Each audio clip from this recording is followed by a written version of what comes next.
Ndabahaye ikaze muryango namwe bagenzi. Kino gice kigira kabiri kivuga ibijanye n'amasengesho yo kwifatira uburere canke amasengesho yo kwinginga hamwe no kwisonzesha. Mu cigwa gikurikira twaravuze cyane ku bijanye n'ubushobozi bwo kwisonzesha, turaraba amajambo avyerekana neza, kandi twaratanze uburero bw'abantu bisonzesheje nka Mose, Daniyeli, Esteri hamwe na Yesu, intumwa Pawulo ndetse n'abandi benshi. Ubu naho tugomba kuvuga ukuntu nk'umuntu yizera Yesu Kristo ukwisonzesha gushobora kuzana urugezo rudasanzwe rwo gukura mu buryo bw'impwemu. Ongere tuvuge n'igituma bimeze uko, ariko kandi tuvuge igituma Yesu yabwiye abigishwa biwe kwisonzesha, nk'uko tubisanga muri Matayo igice ca 6 ku murongo wa 16. Kandi ivyo bisa n'ivyo dusanga mu majambo igihe Yesu yariko abwira abigishwa gutanga ihigira 10, gusenga no kumvira ico ijambo ry'Imana rivuga. Muri ico gihe ntiyarakeneye kubabwira gusoma ijambo ry'Imana, kuko yari ico cyose bakeneye ndetse n'ico ijambo ryozana ku buzima bwabo mu gihe yari akiri kumwe nabo. Ariko ni kubera iki twisonzesha? Kubera iki Yesu yavuze ibijanye no kwisonzesha? Ngomba kubugurukira mu kubabwira ubuzima bwanje bwo kwisonzesha mu gihe turiko turiga kino cigwa. Natanguye kwisonzesha maze kwiga ivyigwa bijanye no gusenga hamwe no kwisonzesha, kandi ndamaze imyaka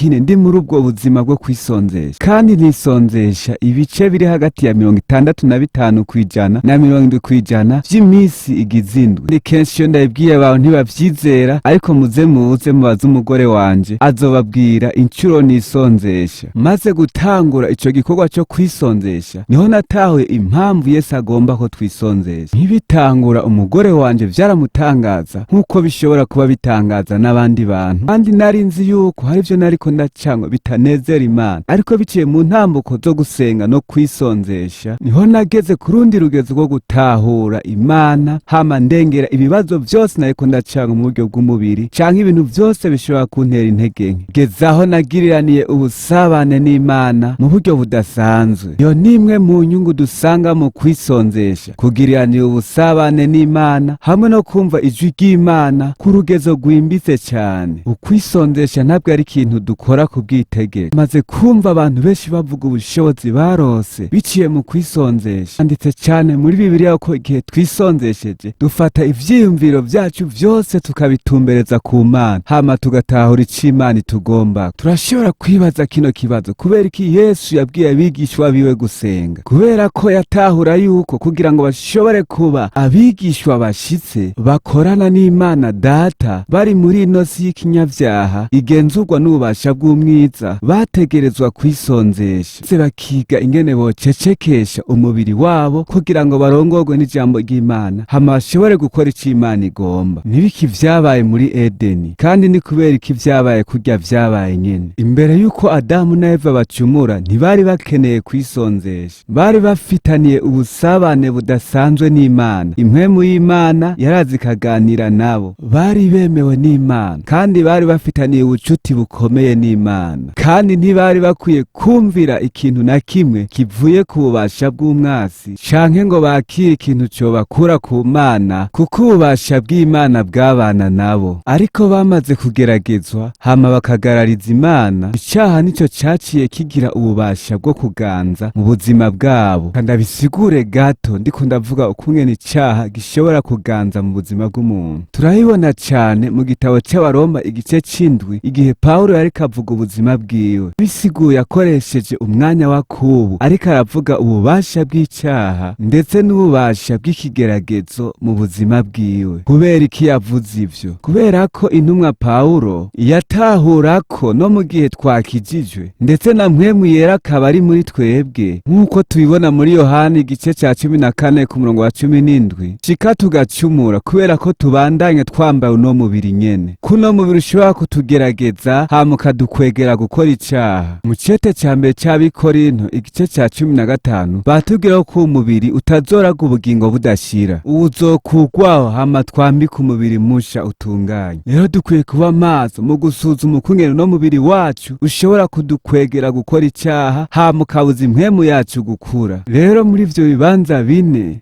turabivuga ko muri ino video ivuga ibijyanye no kwisonzesha. Nivyo bishobora kuguha ugutahura ukuntu ukwisonzesha ari igikorwa gihambaye cyane, kandi biciye mu kuba mu gacerere ko kumva ico Imana ivuga biguha kwigenzura ukamenya ico Imana ikuvugako. Kuko igihe tutabikoze mu mico myinshi cyane no mu bibanza bitandukanye mu bigize ubuzima bw'umuntu, tuza gusanga ikibanza kimwe muri ivyo bine iyo gicumuye gishobora gukwegera ubuzima bwawe bwose, gatuma udashobora kumva ijwi ry'Imana. Kandi iyo utumva ijwi ry'Imana mu buzima bwawe ntiwoshobora no kuyumvira, kandi utumva ijwi ry'Imana ngo wongere uryumvire ntiwoshobora gukora igikorwa cyo kwagura ubwami bwayo. Nico gituma kwisonzesha bihambaye cyane. Ivyo bibanza bine canke ivyo bintu bine navyo ni ugusinzira, ugufungura, kwirinda imibabaro n'ibijanye no guhuza ibitsina. Reka rero turabire hamwe icya mbere arico ugusinzira. Mbere yuko tubandanya, tubanze twiyibutse gatoya umutima w'umuntu canke impemu yiwe yashizweho n'Imana kugira ngo ubwa mbere umuntu agirane imigenderanire nayo, yongera agiranire imigenderanire n'abantu bamukikuje. Ivyo nivyo Imana yashaka ko biba mw'itongo rya Edeni. Uwo mubiri wacu twambaye urafise ibigumbagumba kandi urafise uko usanzwe ukora. Usanga ushaka kwinezereza wonyene ubwawo, hama ugasanga uriko uraturongorera kwiyumvira no gukora ivyo Imana itagomba, biturongorera kuba kure y'Imana. Birahambaye cyane ko dutahura ibi bikurikira igihe turiko turagira intumbero yo kwisonzesha. Kamenya yuko uwo mubiri uzokwama wishakira ibiworohereza biwirura, kandi mwibuke yuko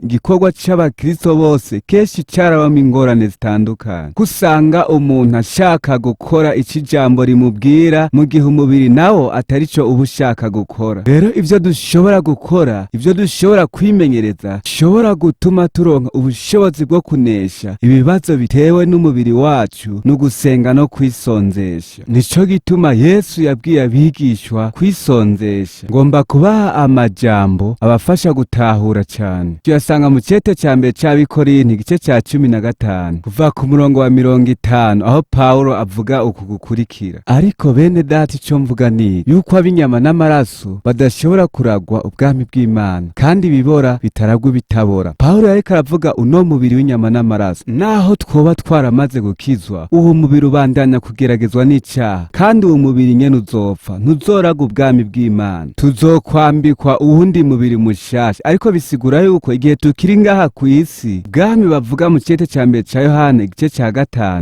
ni ubwami bwa Satani, ubwami bw'umwiza. Ubwo bwami nyene buragerageza kuza bukagerageza imibiri yacu, ama bukarondera kwigenzurira imibiri yacu biciye mu bubasha bw'icaha. Kandi yarabivuze kandi no mu gitabo c'Abaroma igice c'indwi. Igihe rero dutahura ivyo, duca dutahura urukurikirane rw'ivyaha bitandukanye bigenda bikorwa turi ngaha ku isi, kandi turaza kuvuga ukuntu twoshobora kubisangangura. Turavye ngaha ku murongo wa 53 turabona ingene Paulo avuga ati, kuko uyu mubiri ubora ukwiye kuzokwambara ukutabora, kandi uyu mubiri upfa ukwiye kuzokwambara ukudapfa. Ariko ubora niwamara kwambara ukutabora, reka aravuga umubiri utabora, mubiri w'impwemu, uwo tuzogira turi kumwe na Kristo mw'ijuru. Niho hazoshika rya jambo ryanditswe ngo urupfu rumizwe n'itsinzi. Warupfuwe, itsinzi yawe iri hehe? Warupfuwe, uruboyi rwawe ruri hehe? Ivyaha nivyo ruboyi rw'urupfu, kandi ubushobozi bw'ivyaha ntivyagezwe. Ariko Imana ishimwe iduha gutsinda kubw'umwami wacu Yesu Kristo. Yariko aravuga rero yuko uno mubiri wacu ari wo ufatanye n'ivyo ngaha ku isi, hamwe n'ivyagezwe, hamwe n'ubwami bw'umwiza butugenzura. Ivyo rero ni ibintu bihambaye cyane dukwiye gutahura, kuko igihe tubitahura duca dutahura igituma twisonzesha. Rero reka ubu naho tuvuge ibijanye no gusinzira. Ngomba kurabira hamwe amajambo mu migani aduha iciyumviro kitwereka ibijanye no gusinzira. Reka turaba ayo majambo. Imigani igice ca 6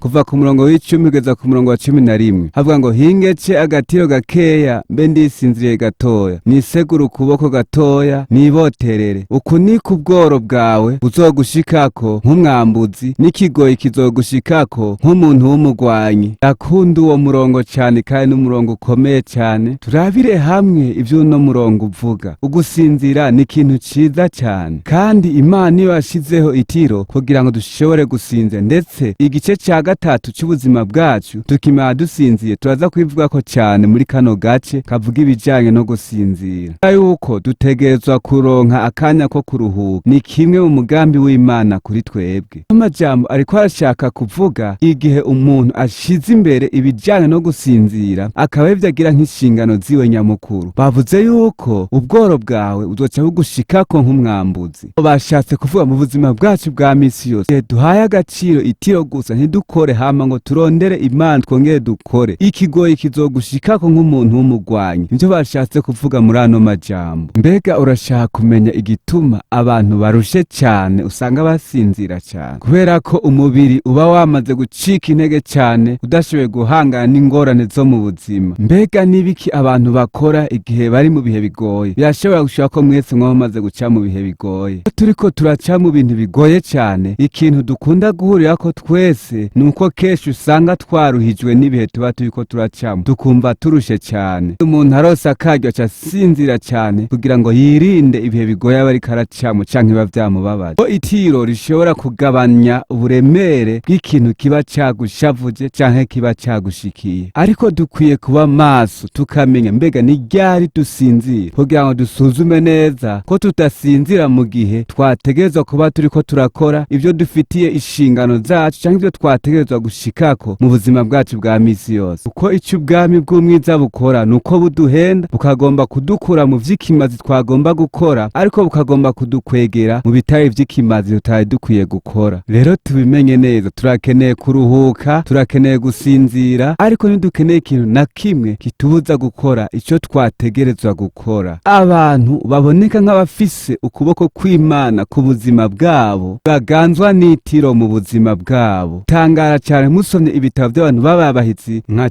Smith, Bill Graham n'abandi bagiye bakora ibidasanzwe. Tubona ko Imana yagenda ibakangura mw'ijoro nko mu masaha 8 y'ijoro, hama bagafata umwanya wo gusenga, kandi barashoboye gukora ibidasanzwe batarongowe n'itiro mu gihe cabo. Rero birahambaye cyane ko tubimenya. Aho reka dufate akanya gatoya turabire hamwe amajambo tubona mu gitabo ca Daniyeli igice c'indwi. Mu mwaka wa mbere Berushaza umwami w'i Babuloni ari ku ngoma, Daniyeli yarose inzozi, abona ivyo yerekewe mu mutwe ari ku buriri bwiwe, maze yandika ivyo yarose arobanuramwo ingingo zavyo zikomeye. Vuze yuko abantu Imana yagiye ikoreramwo canke abantu Imana yagiye ishoboza gukora ibintu bidasanzwe bari abantu bafise iyerekwa, bari abantu bataganzwa n'itiro, ariko bavyuka bagafata umwanya wo kuganira n'Imana kugira ngo bumve ico Imana ibagomba. None ni kubera iki tuguma tuvuga ikijanye no kwisonzesha? Kuko ntiwonanirwa no kubona ngaho mu gitabo ca Daniyeli igice c'indwi yuko Daniyeli yari umwigisha wa Kristo afata umwanya wo kwisonzesha. Igitabo ca Daniyeli turabona ko yari amaze gutahura ukungene yitandukanya n'ivyisi. Mwiyumvira ko ari gute yabimenye? Sinzirana imihezagiro y'Imana, kandi mu gihe y'abasinziriye Imana yaramuganiriza akaba mu busabane n'Imana, Imana ikamubwira ico igomba. Bakubabwira ikintu kimwe, abantu benshi mu bo muranumviriza ndetse ndanahanura mu myaka 30 abantu bafise ingorane mu buzima bwabo. Kenshi usanga badashoboye kwigenzura ndetse batazi n'ingene basenga. Kenshi iyo bagiye gusenga usanga batura amajambo mabi y'ibintu biba biriko birashika mu buzima bwabo, canke ivyabaye muri kahise akaba ivyo bibuka imbere yuko baja kuryama. Biyumvira ibica bishika igihe bamaze gusinzira, ubwenge bwabo cabo bagarukira vya bindi babayemwo canke bagiye bacamo. Ariko biciye mu kwimenyereza ibijanye no gusenga no kwisonzesha, uzokarisha impemu yawe,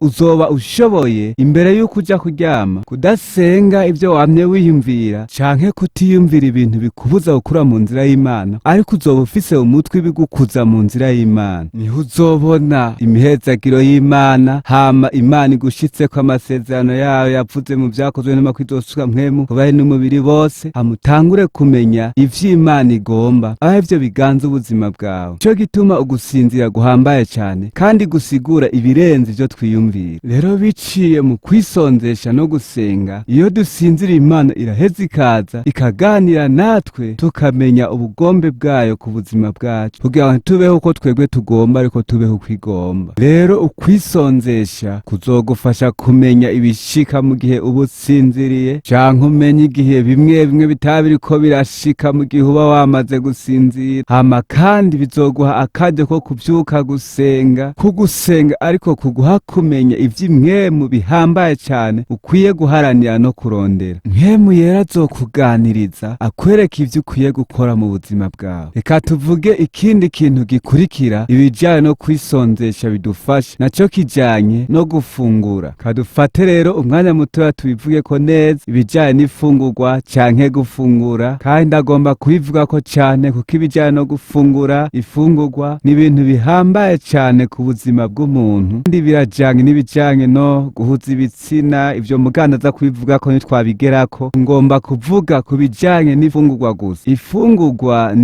Ifungurwa ni ikintu gihambaye cane, kandi nta gikorwa gihambaye c'inkomezi umuntu yoshobora gukora igihe atoba yafunguye. Buno buzima nta gikorwa twoshobora kujamwo kiduha kwirurwa canke kiduha kwemerwa igihe tutafunguye. Igihe abantu babigiyemwo batafunguye canke bakiyumvira ko mu bikorwa barimwo ifungurwa zitaza kuboneka, uzobona ukungene abantu bashobora gucika intege, hama ntibashobore gukurikirana ibishobora kubafasha. Bamwe batangura no gushavura kuko bataba bashoboye gukurikirana. Rero turabona yuko ifungurwa canke gufungura bingana ubuzima. Tutarose ifungurwa duca dupfa. Rero hariho gukorana hagati y'ubuzima hamwe n'ifungurwa. Rero iyo turiko turavuga ibijanye no kwisonzesha, twumva ibijanye no kubabaza birya bindi bice twavuze bitandukanye, kugira ngo ntituganzwe n'imibiri yacu. Rero birahambaye cane ko tumenya ukungene twifata, hama vyose tukabishira ku munzani, tugapima tukaraba yuko tutariko turagenzurwa n'ivy'umubiri, canke tukaraba yuko ivy'uno mubiri atarivyo turiko turarondera gukora ivyo wifuza gusa, gusumba kurondera gukora ico Imana igomba ku buzima bwacu. Kandi igihe tubayeho tugenzura yuko tutariko turarongorwa n'umubiri, duca tugera ku rugezo rwo kubandanya gukura nk'abigishwa ba Kristo, tukabandanya gukora ico Imana igomba. Ifungurwa rero canke ikindi kintu icyo ari cyo cyose kirashobora kutubera ikigirwamana, kuko Satani agira ico ahagazeko. Cose ariko arondera kugwisha umuntu agira ico ahagazeko. Hakumwe yabikora mu itongo ryo muri Edeni, yakoresheje icamwa Imana yaremye kugira ngo ashikire Adamu na Eva, maze arabahenda akoresheje ibinyoma, abarongorera mu kugarariza Imana,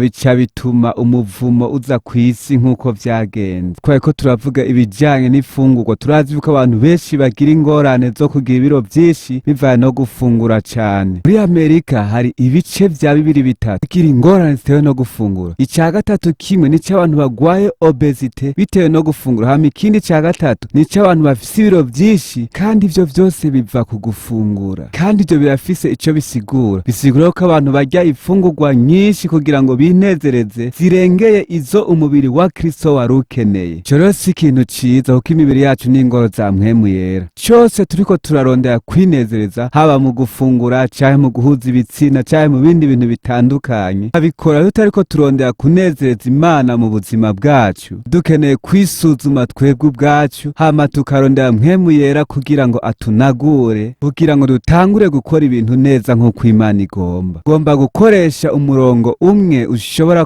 kubatangaza uvuga ibijanye n'ivyo vyo gufungura, nawo ngubu tugomba tuwukurikirane. Umurongo nawo ukuye mu gitabo c'Abifilipi igice ca 3 ku murongo wa 19, rekana akamaro k'ifungurwa hamwe n'ibijanye n'ivy'impwemu. Aho Pawulo yanditse avuga ngo iherezo ryabo n'uguhona, Imana yabo ninda, biratana ibiteye isoni vyabo, ivy'isi nivyo bababaye. Reka rero tuganire kuri ibi navyo. Birahambaye cane kurabira ku ntumwa Pawulo aho yari karigisha yitanga kwa karorero, avuga ngo munyigane nk'uko nanje nigana Kristo. Kandi aca abandanya yerekana ingorane abantu batagendera muri Kristo bashobora kugira. Kandi Pawulo mu kubivuga yavuze yuko ari abantu Imana yabo ari imibiri yabo. Mbega Pawulo yashaka kuvuga iki mu kuvuga ivyo? Yashaka kuvuga ko ari abantu ibintu bagize ivya mbere mu buzima bwabo ari ifungurwa, ariko si ifungurwa mu buryo buboneka, ariko ni imyitwarariko y'ivy'ubu bugingo bwo ngaha kw'isi. Rero nivyo usanga bibaboshe ukurondera ibinezeza imibiri yabo. ifungurwa hamwe n'ibindi bintu bishobora kubahimbara mu buzima bwabo bwo ngaha kw'isi, bakitwararika ivyo ngaha kw'isi gusa, ntihagire ikindi bashobora kwitwararika mu gihe cyawo cyo kubaho ngaha kw'isi. Ivyiyumviro vyabo byose biri ku vyo ngaha kw'isi gusa. Ivyo rero birahambaye cyane. Birakwiye ko tumenya kandi yuko igihe turi abakristo badakuze mu buryo bw'impwemu, naho tutoba dutwawe n'ivyo vy'ifungurwa, ariko tukaguma dutwarwa n'ivy'iyi si, bizoduhindura, kuko aho ubutunzi bwawe buri ariho n'umutima wawe uzoba. Bisigura yuko igihe umuntu yahaye ikibanza kinini ifungurwa gusumba ivy'impwemu, nivyo biba bimugenzura, nivyo biba vyigaragaza ku rugezo rwo hejuru. Ntitworinda gufata umwanya ngo tuje mu majambo yo mw'isezerano rishasha avuga ku bijanye n'ifungurwa, ntitworonka umwanya wo kubikora vyose. Ko icari gihambaye kwari ukurabira hamwe ivyanditswe bitwereka ukungene bihambaye, ukungene hari gukorera hamwe hagati y'ifungurwa hamwe n'ivy'impwemu. Kuko igihe dutwawe n'ifungurwa z'umubiri, dushobora kuba kure ya Kristo, akaba ivyo bitugenzura, ntidukore nk'uko Kristo agomba. Vyiza rero ko twama tubizi mbega ifungurwa ni Imana yaduhaye ifungurwa kugira ngo tuzinezerere. Umuntu wese afise ifungurwa akunda. Na jewe nyene ndafise ifungurwa nkunda, ariko hariho ibihe nabayeho ubuzima budakwiranye n'umwigishwa wa Kristo. Mbega shatse kuvuga iki mvuze ko nabayeho ntakwiriye? Shatse kuvuga ko atafungurwa narifise. Mvuze ifungurwa naho shatse kuvuga ko atabantu bariko baraza kuri Kristo bivuye mu vyo ndiko ndakora vyotuma baza kuri Kristo. Kuvuga yuko ntariko ndakayangana nka Kristo ngaha kw'isi. Azi ibintu n'abandiko ndakora muri ico gihe kwari gufungura, kunywa n'ibindi vyinshi, kandi nuko bimeze no ku bantu benshi baba Kristo bakiri abana bo mu buryo bw'impwemu, barondera gukora ibinezereza imibiri yabo. Rero uguheba ifungurwa, kwisonzesha, bituma Imana icagagura imigozi iri mu buzima bwawe, hama ikarondera gukiza ikibanza carico cose c'ubuzima bwawe, kugira ngo urondere kubaho nawe ukora ivy'Imana igomba, biciye mu kumva ijwi ryayo no mu kwemera gukora ivyo ikubwiye gukora. Turashobora kuronka ifungurwa nkeya, kubera ko hariho umuntu ashobora gukora ibijanye no kwisonzesha nk'uko umenga ni nk'itegeko, canke umuntu akabikora nk'uko umenga ni igikorwa c'idini, kandi urashobora kubura ifungurwa zo mu buryo bw'impwemu, kubera ko uba wagumye mu mubiri, ciye mu vyo uba wakomeje witwararika mu gihe cawe cyo kwisonzesha. Yesu aravyerekana neza. Abafarisayo barabambere mu bijanye no kwisonzesha, ariko nta na kimwe bakora mu bwami bw'Imana. Kubera ko dufise mpwemu yera aba muri twebwe, turakeneye kongera kuvyiyibutsa twebwe nyene ubwacu, yuko uwo mubiri nyene, iyi ngoro ya mpwemu yera, ishobora kugeragezwa n'icaha icari co cose, yaba ivyo dukora mu buryo bugaragara canke mu bigumbagumba, ndetse n'igikorwa cose dufashe ingingo yo gukora tubona ko cotuzanira umunezero usumba kunezererwa guhoraho no gukora ivy'Imana igomba. Ivyo rero ifungurwa ziza ubwa mbere, dukeneye kwigenzura no kumenya ukungene tuvyifatamwo mw'izina rya Yesu.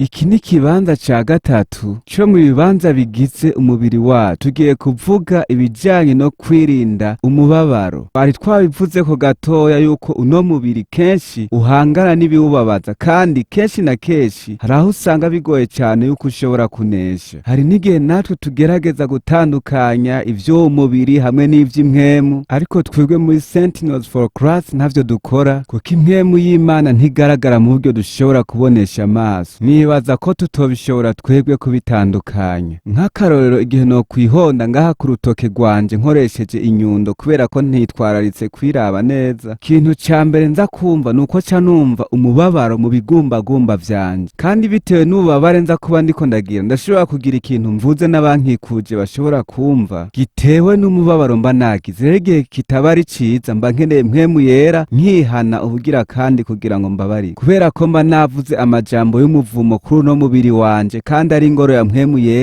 yera aba muri jewe. Ivyo rero bitanga akarorero kuko nyene dushobora guhuza ibintu bitatu: umubiri, umushaha hamwe n'impwemu iri muri twebwe. Iyo dukora vyose ivyo bintu bitatu dutegerezwa kubihuza: umubiri, umushaha hamwe n'impwemu. Turabisanga mu cete ca mbere c'Abitesalonike igice ca 5 barabivugamwo. Rero itegeko rijanye no kuba umwigishwa rigushira mu kibanza co kwifuza gukora nka Kristo, hamwe no kurondera guha agaciro ibyo Kristo agomba. Ushobora kuja mu gikorwa mo kimwe urushe cyane canke ubona ko hashobora kubaho ingaruka zigoye. Birahambaye cyane kuba Yesu yaravuganye n'umugore w'umusamariyakazi yari asanze kw'iriba mu gisagara cy'i Samariya citwa Sukara. Rero abigishwa bagarutse bakabona Yesu ariko avugana n'uwo musamariyakazi, ico bakoze ko baciye bamutera intege zo gufungura kuko yari akeneye ifungurwa zo mu buryo bugaragara. Ariko Yesu wewe mu buryo bw'impwemu yarabona icari gikenewe, kuko ukuganira n'uwo musamariyakazi gusa vyatanze intahe ikomeye cyane ku bantu bari mw'ico gisagara. Rero Yesu wewe yabona ivyo mu buryo bw'impwemu mu gihe abigishwa babona ivyo mu buryo bw'umubiri. Nico gituma yaciye yishura abigishwa biwe ngo jewe fise ifungurwa mutazi. Yesu rero yariko arategwa inkomezi n'impwemu yari muri we, yamwereka ikizoshika mu gihe yovugana n'uwo muntu canke ingaruka nziza vyozana. Gusengera umuntu hagati mw'ikoraniro ry'abantu birashobora gukwegera ingaruka canke uguhamwa. Iwacu utegerezwa kumenya ukungene wifata igihe turiko turakora igikorwa c'ubwigishwa. Umurongo nahisemwo n'umurongo umenyerewe cyane, n'amajambo dusanga muri Luka igice c'icenda kuva ku murongo w'23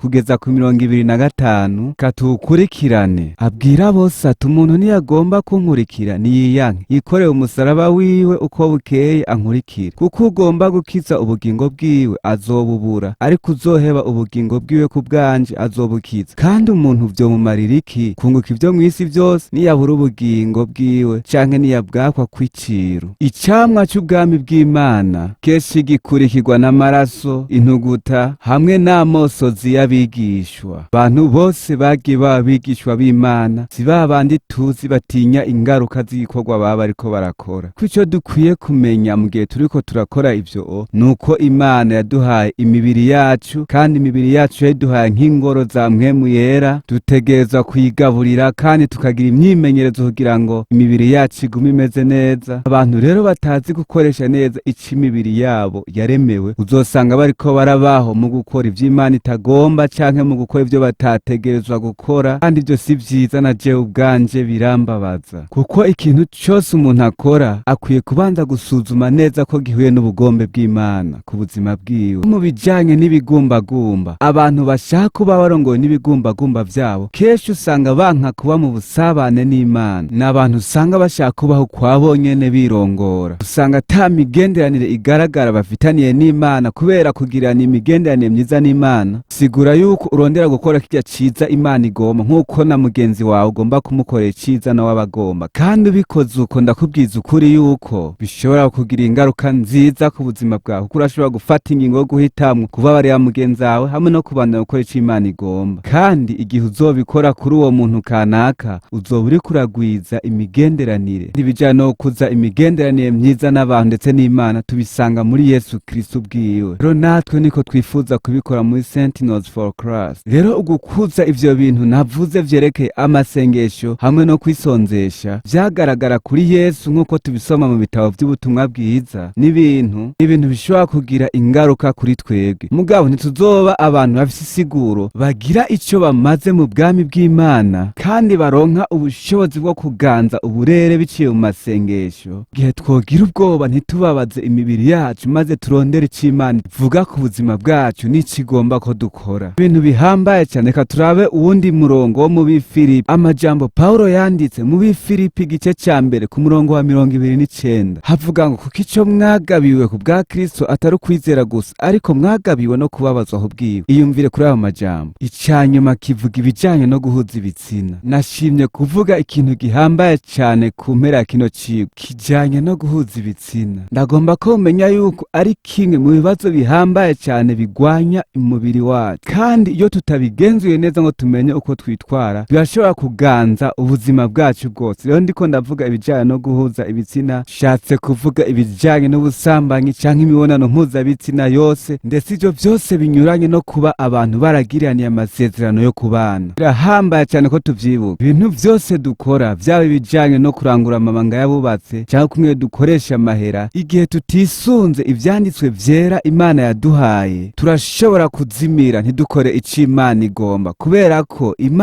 Imana yageze ibintu vyose kugira ngo bishobore gukora mu buryo Imana igomba ko bikoramwo, kugira ngo abantu bashobore guhezagirwa. Kandi n'ibijanye no guhuza ibitsina nuko bimeze. Imana yabishizeho kugira ngo abantu bashobore guhezagirwa canke abantu bashobore kunezeranwa mu gihe cyavyo kububatse. Rero tumenye kandi yuko ukwisonzesha ni ikintu gihambaye cyane, kuko mu gikorwa cyo kubohoza ababoshwe n'umwasi muri Sentinels for Christ turabikora cyane, kubohoza abantu baboshwe n'umwasi. Kandi mu baboshwe n'umwasi benshi dusanga ari ababoshwe n'ivyaha by'ubusambanyi. Incuro zishika 90% igihe turiko turabohoza abantu tubumviriza kugira ngo tumenye impwemu mbi zabifatiye, benshi dusanga batwara n'ivy'ubusambanyi, hari aho dusanga batwara n'ivya masturbation canke kwisambanya, abandi tugasanga baboshwe n'ivyo kuraba amafilime y'ubusambanyi mwe twita ama pornography canke ibindi bintu vyose vy'ibiterasoni bijanye n'ubusambanyi. Kenshi ivyo dusanga bibosha abantu batandukanye. Rero turabona ko ari ikintu gihambaye cyane kumenya yuko ari bimwe mu bigwanya imibiri yacu. Rero igihe umukristo yamugoreye gukora ivyo vyaha hama akaba adashoboye kuvyiyambura, abwirizwa kumenya yuko hariho impwemu mbi iba yinyegeje inyuma yiwe imubuza gukora ico Imana igomba. Kubera iki mvuze ivyo? Kubera ko hariho ibintu tuba dukwiye kubohoka ko nk'ivyo abantu batwitangiye imbere yacu muri kahise. Rero tuba dukeneye kumenya ivyabaye muri kahise ku bantu batwitangiye, ko ndamaze kubona abantu benshi bafatwa n'impwemu mbi z'abantu bagiye babitangira imbere. Ndamaze kubona abantu benshi baza kuri jewe basaba ko no basengera bakavugisha ukuri kw'ivyababayeko, ko ibintu byose vyagiye bashikira, ariko hazi imisi mikeya cyane bigaca vyongera kuba kwakundi nyene. Kubera iki? Kubera hariho ububasha bw'umwiza bw'inyegeje inyuma bameze nk'ibicaniro vya Satani vyashinzwe. Rero ivyo biba bikeneye gusamburwa, kuko hari aho usanga abantu baragiraniye amasezerano n'umwasi, maze tugasanga biguma bikurikirana, ukurungano rugenda rukurikirana. Kandi iyo umuntu yamaze kuronka ukuri gukwiye arashobora guhangana n'ubwo bubasha bw'umwiza wenyene ubwiwe. Ingorane nuko igihe vyamaze kugera kure ugasanga ubwo bubasha bw'umwiza bwaramaze gukomera mu buzima bw'umuntu, usanga bigoye cyane yuko umuntu ashobora kuronka ukuri kugeza yaho ashobora guhangana n'ivyo bibazo vy'abadayimoni wenyene ubwiwe ku giti ciwe. Muri ico gihe biba bigoye cyane, haba hakenewe umuntu azi gusuzuma impwemu ashobora kuza muri ico kibanza kugira ngo ashobore kubohoza abantu baboshwe n'umwiza. Birahambaye cyane mugani, kubera iki navuze ibijyanye no guhuza ibitsina. Mu guhuza ibitsina niho turonka akaryo gahambaye ko kumva imigenderanire yimbitse hagati y'Imana n'ivyaremwe, biciye mu kurangura amabanga y'abubatse kububakanye. Kubera iki bimeze uko? Kubera ko abantu babiri baza hamwe kugira ngo bashobore guhuza ibitsina bategerezwa kurondera gusangira vyose, kurondera kuba hamwe, bakarondera kugurukiranira mu bintu vyose, byaba vyoroshe canke bigoye, kugira ngo bakire iyo migenderanire yo guhuza ibitsina. Rero biba bifise inkomezi zidasanzwe cyane, haba mu bijanye n'ibigumbagumba ndetse n'impwemu yabo, nahambaye cyane mu bijanye n'umubiri mu buryo buboneka. Rero ukwisonzesha kudushoboza kurengera ivyo vyose, vyaba ibijanye n'ifungurwa, kwihanganira imibabaro ndetse n'ibijanye no gusinzira, harimo n'ibijanye no guhuza ibitsina. Kubera iki bihambaye? Kubera ko mu kuremwa k'umuntu Imana yamushizemwo impwemu, kandi iyo mpwemu nyene nikora igihe umuntu akeneye kuyaga n'Imana. Rero iyo umuntu atariko akoresha iyo mpwemu yeyo ngo ayage n'Imana, ibiki bica bishika, acaganzwa na vya vyifuzo vy'umubiri, akarondera kugenda nk'uko umubiri wiwe ugomba, biciye mu kuganzwa n'ivyifuzo vy'umubiri wiwe. Aho rero umuntu naheza ngo ashobore kumenya ico Imana ishaka ku buzima bwiwe, kuko Imana niyo nkomoko y'ivyo dukeneye vyose, kandi ivugana natwe biciye mu mpwemu yacu. Kuko imigenderanire ishobora kuba myiza cyane igihe dukuze mu kugiriranira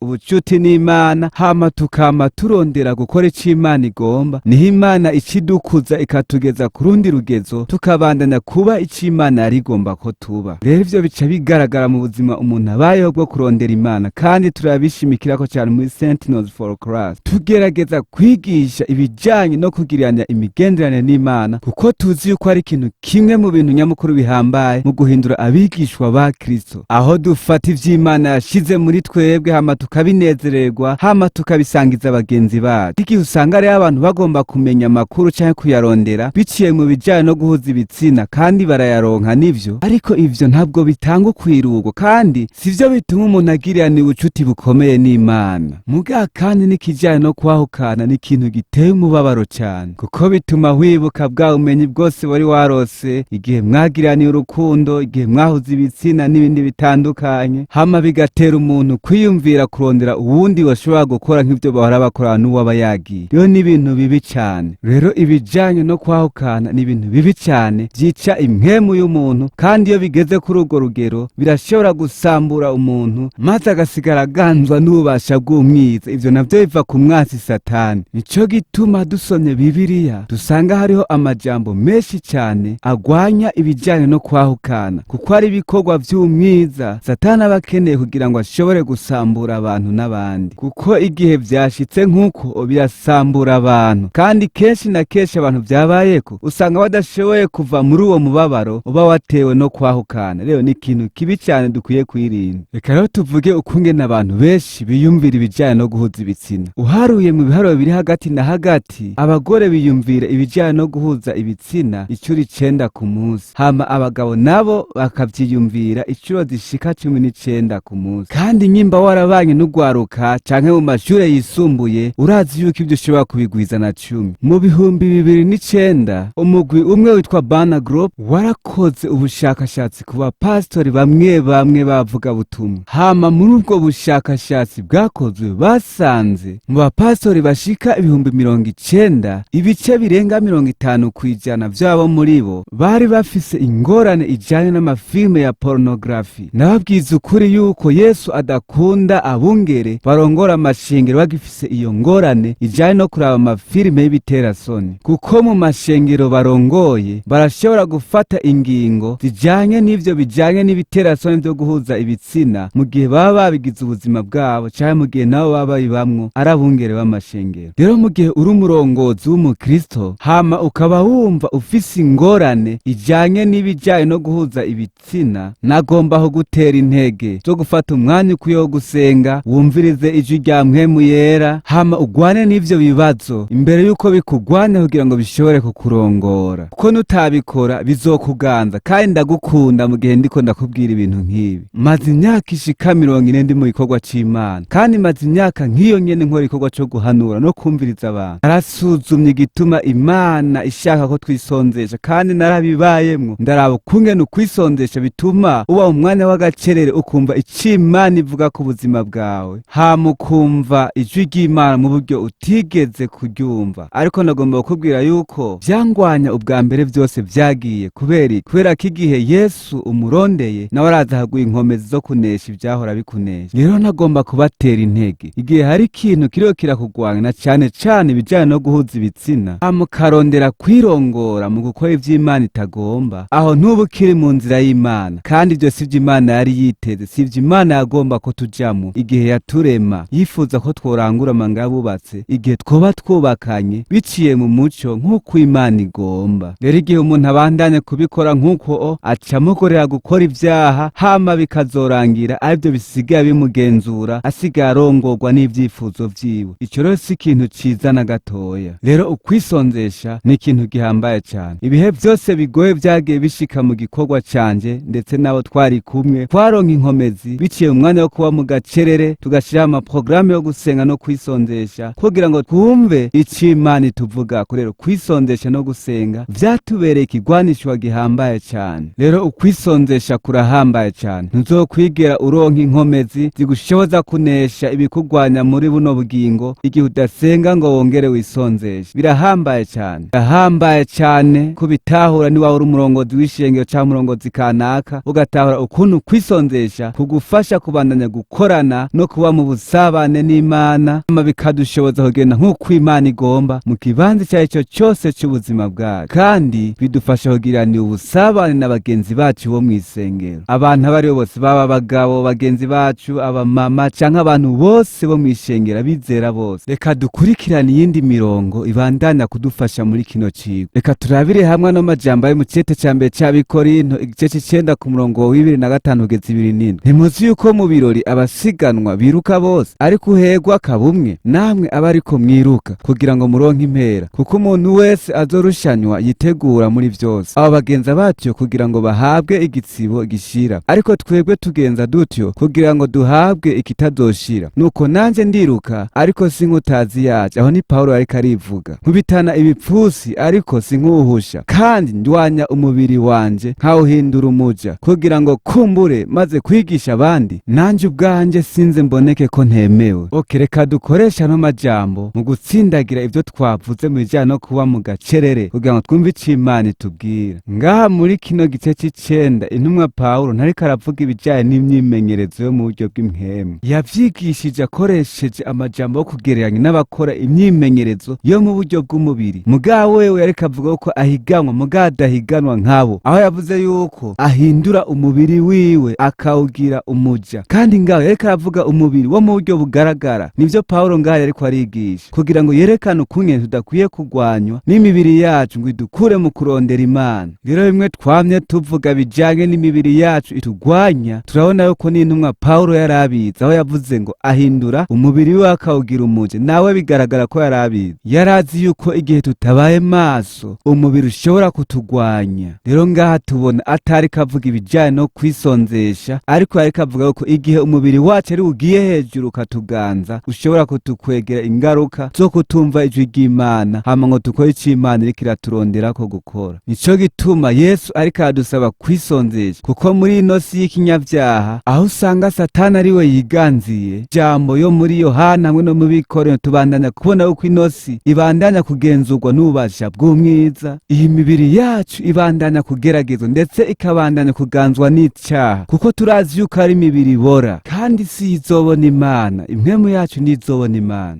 Rero nico gituma Satani atugwanya kugira ngo ntidukure ngo tube abantu barengeye kuba abantu b'abakristo bashasha, ariko tuba abigishwa ba Kristo barondera gukora ico Imana igomba mu buzima bwabo bwa misi yose. Murazi abigishwa bakora ibikorwa bitandukanye. Abigishwa barasenda abadayimoni, abigisha barasengera abagwaye bagakira, abigishwa bakora ibikorwa bitandukanye byo kwirukana impwemu mbi zitandukanye, ariko umwihane mushasha ntashobora kubikora. Nico gituma Satani atugwanya kugira ngo ntidushoboye gukora ivyo bikorwa vy'inkomezi. Usone muri Bibiliya mw'isezerano rya kera no mw'isezerano rishasha ubona abantu bagiye bakoreshwa n'Imana, ari abantu bari bahishuriwe ubwo bwenge bwo kugendana n'Imana no kuba mu buzima bwo kwisondesha mu kurondera ico Imana ivuga ku buzima bwabo. Ico ngomba ko mudakora ni ugufata zino nyigisho hama muce mubona ko ukwisondesha gukwiye kubw'ikintu cose kijanye n'ubwami bw'Imana. Oya sinkeneye ko mubitahuruka, ariko ni ukuba mu mwanya w'agacerere hama tukumva ijwi ry'Imana ku buzima bwacu. Ico ni kimwe mu vyiza vyo kwisondesha, kumva ijwi ry'Imana. Ariko ikindi kintu ushaka ko mumenya ni uko igihe ufise inyota yo kumva mpwemu yaravugana nawe, ukwiye kumenya yuko akari akaryo kamwe Yesu yatanze kugira ngo dushobore kuyaga n'Imana, kandi biva mu gufata iyo ndero nziza yo gusenga no kwisonzesha. Ndabatera intege cyane waba uri uwo muri Sentinels for Christ canke uwundi uwo ari we wese akeneye kubona Imana ategezwa kuba mu bwo buzima bwo gusenga, kandi kwisonzesha bifise urutonde rutandukanye ku bantu batandukanye nyene. Abantu bisonzesha umwanya muremure gusumba uw'abandi, ariko ndazi yuko Imana inezererwa umwanya wose wofata uba mu bihe vyo kwisonzesha, kubera ko igihe tuzanye ukwizera kungana n'akabuto ka sinapi, Imana icibana natwe ikakuza ukwizera kwawe. Rero ndabahezagiye mu izina rya Yesu. Zino video zacu z'inyigisho zabandanye kuvuga ku bijanye n'ubumwe hamwe n'ibijanye no kwirinda ubutandukane. Mubandanye kuba umuco, tuzosubira. Imana ibahezagire cyane.